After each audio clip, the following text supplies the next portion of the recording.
Hello there, everybody. Welcome to my world. My name is Kate, and you're in my living room. I'm currently living like a first-year college student. I just moved in, and boring details. Who cares? You're beaming in. These are the Colorado Rockies that you can't really see through the window, but they're there. So, and sunshine beaming in. So the reason I'm jumping in right now is to kind of add some more fuel to the fire of conversation we might want to have inside our own head. Talking about going forward for Valentine's Day specifically brought up a lot of issues for me regarding relationships and how would I go forward. And I'm divorced, and so that really changes things. I'm 53. That changes things considerably about how I go forward operationally with other people in general, and especially a love relationship, because I misunderstood it so badly. Let me learn. Let me look at that after action review and make that a much better going forward plan. Without the shame and the blame and all that. I wish I hadn't, and don't spend a whole lot of time there, Kate. Just figure out, don't wait, just keep on moving. And how can I do that? Well, one of the things that I can understand and know right off the top is don't be starting new business until you resolve old business. It's not a good idea to take out another line of credit when you can't pay for what you already have, or you're paying, one credit card bill with the other, the credit of another. That's into the karmic gold card garbage that, see another video I have about. Don't do that. You're racking up charges you can't afford, and you don't want to be making minimum payments to the universe, especially when you're trying to order up the love of your life or whatever it is. So how can we go forward with the right understanding? From me, I had to really, really, really get it that the way to go forward honorably is with a new relationship is to never dishonorably leave the old relationship. And anywhere where I have acted out of integrity or been dishonorable, I really need to clean that mess up, pay off my karma gold card right quick, which is really a review of me and what's my accountability in that, and how can I close that chapter out in the most honorable way that I can with integrity and honesty. Now, honesty can bring up some hurt feelings, and people will show you they're behind in a minute when they don't like what you have to say. And I'm not saying, to terminate something honorably means you got to cuss somebody out and tell them your truth and whatever. I'm not saying that. What I'm saying is sometimes it does hurt feelings for us to be honest with people and just very, very blatant that you're really not what I'm looking for, and I'm obviously not what you're looking for. And we really need to, if we're going to be kind and doing, if you're into your spirituality, if you're here to do God's work, that's not doing God's work to be swirling around in a pit of, I'm not very happy, I'm distracted, and what I really would rather be doing is loving acts of kindness where it's not so freaking hard, Please don't make it so difficult for me to love you. Could you make it stupid easy? Because I'm working on my spirituality just like everybody else, and I don't want to be challenged to try to love the people that are orbiting right around me whenever I can eliminate that flying monkey experience and stop all the ruckus and the chaos, reach a place of, okay, hold on a second, let me reevaluate and find out, excuse me, nice little throat chakra interruption there.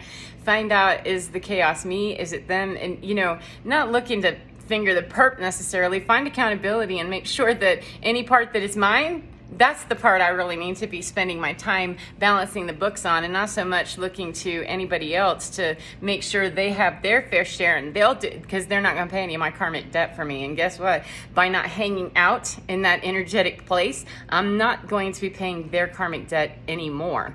For as long as starseed, light worker, human being, anybody stands around in a place not doing their divine work, and they're with people that are happy to make them an accomplice to their terrible lifestyle, and out of ignorance or naivete or gullibility, we don't really understand that's what's going on. We're accumulating their debt with them. That's like, you're going to take out a karma gold card with another person, and then you're going to be responsible for that. Nope, so sorry. The universal finance charge on that is way too high once you're past your limit, and the limit is that there isn't just endless assholery to be had. And so the way that I clean it up is stop that and then go back and make an honest evaluation of where did I contribute, and let me clean that up, and where I want to make sure that I let everybody know how he contributed and she contributed. I have to do that little, ego trip in my living room by myself, or, in a video about the post office and what kind of, nonsense there is. We're humans and we have emotions. However, when we're hanging out in places where people might really be okay with watching us devolve into our worst emotions, charge that karma credit card, man. No thanks. That's not what I want to do. I want to keep working on building my credit with the universe so that I'm not in these, terrible connections that just don't feed my soul, and they don't bring me to a place of solid resolution in myself that I can be okay with any day rolling by, no matter what day it is, whether it's Valentine's Day, Thanksgiving, Christmas, my birthday, or any other day. If I'm hanging out and I'm not sure, I'm hanging out with people and I'm not sure how that holiday is going to go, it's time to reevaluate possibly.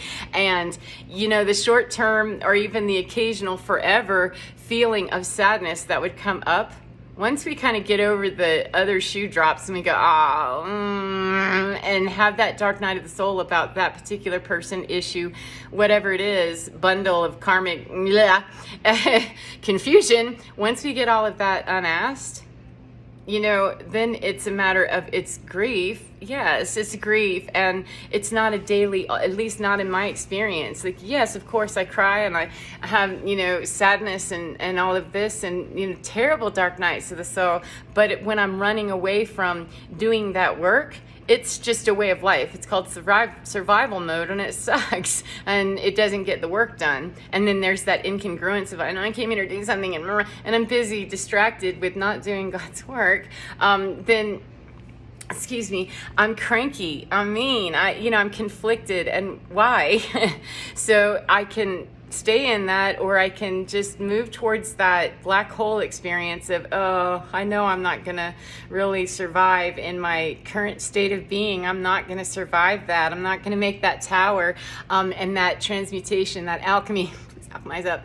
We're not going to make that. I'm not going to make that if I don't go towards that. And believe me, baby, we're coming up into Easter, and Easter waits for no one. Metamorphosis waits for no one. Excuse me. Throat chakra, I'm not giving up. Metamorphosis, change, evolution waits for absolutely no one. We don't have a choice about whether we go through birth or puberty or death and, other things. Then just grab a hold of that. That divinity waits for no one either, and neither does the sun. So I think I'll play with those laws of the universe in, accordance with what the rules of the playing with that kind of energy are, instead of making stuff up back here that just doesn't work. And then I'm constantly upset, living a dark night of the soul, 808, and not progressing. How about I just go ahead and move towards that black hole, jump right in, cry, grieve, moan, and do what I have to do with careful guidance, not just willy-nilly, careful guidance from however that happens, your support system that's truly a support system and can watch you, booger and scream and cry and have your mascara, boobs flying, whatever is happening, that they can support you. That's what you want around you. If not, maybe it's time to really reevaluate and now, do I want to keep living this chronic Phoenix Rising every day like Groundhog Day? It's not nearly as fun when it's Phoenix Rising. It hurts. And so, once we go through that terrible pain, then it's just the occasional remembrance of, I really miss that, or, I really, it's when someone passes away, you no longer have them, and we're forced. I guess we can kind of run away from it, but we have to deal with the fact that that person's gone. It's, the life is gone. Literally, I can't ignore that. And yet we'll ignore other stuff that's as dead as a doornail. That's a DOA, and it's been that way for, decades, or, days, hours, stale. It's a quantum wave that's just is stale energy. Infuse a little bit more, positive energy, different energy, because the evolution is going to happen. We're, a cyclical environment here on Earth. There is an up and a down. There's just a constant evolution and constant movement, and change is the only thing that is constant. So how can I go with that flow state and not offer up rebellion and, obstinance for no good reason. If I'm going to stand up and say, hold on a second, it's going to be for clarification, not for justification or some other weird thing that my ego is going to need to dictate that. And that's no fun. But if I want to be in the most honorable relationship going forward, no matter who it is, whether it's love or not, if I want to be in the most honorable position going forward, I have to know what that looks like. And if I keep doing it like I did with my dishonorable, leaving it back there, no matter what level of dishonor it was, huge or tiny infraction, fix it, because it's going to be dishonorable on every level going forward until you do. So there's, some friendly advice. Take it, leave it, do what you want to. But I'm going to believe that the sun, raw some stuff and burn off the bullshit and make it happen. All right. So I'm getting text messages from somebody that I need to be working with, and there's a little orb there. Thank you very much for your time. I do hope that you have a beautiful day, whatever part of the day you're in, and really get within, friends, because what's within your skin, it's your divine, and it's totally fine. It's just waiting for you to get in there and no longer kick its behind, because it's totally fine, and it has the answer for how you can get the undivine much more fine and move forward with more impeccable integrity, dignity, discipline, that kind of stuff. If you interested, and it's not a journey for the weak of heart or the faint of heart. Somebody got to lead forward though, so how about I'll leave it up to Ra and say thank you very much, because those days when I'm dark, 11:33, and I haven't a clue, that's what I do. As I look to Mother Nature to recharge me, and then start talking to my guides and my God, what I call God and divinity, and how I operate with that and my understanding of it. And it keeps me a solid, grounded, safe, and compassionate, kind person that's loving and doing God's work, majority of the time. Then I'm going to take that, and okay, the crying every once in a while, I'd much rather live at this level than to be looking up at that level going, throat chakra, how do I get there? I open my mouth and I'm honest about who I am. That's how it starts, 12:12. So thank you very much. My friend's really digging in, so I'm going to go now. Thank you very much. Get on in. Though within, your skin, you're divine, totally fine. Have fun, and I'll see you next time. Bye.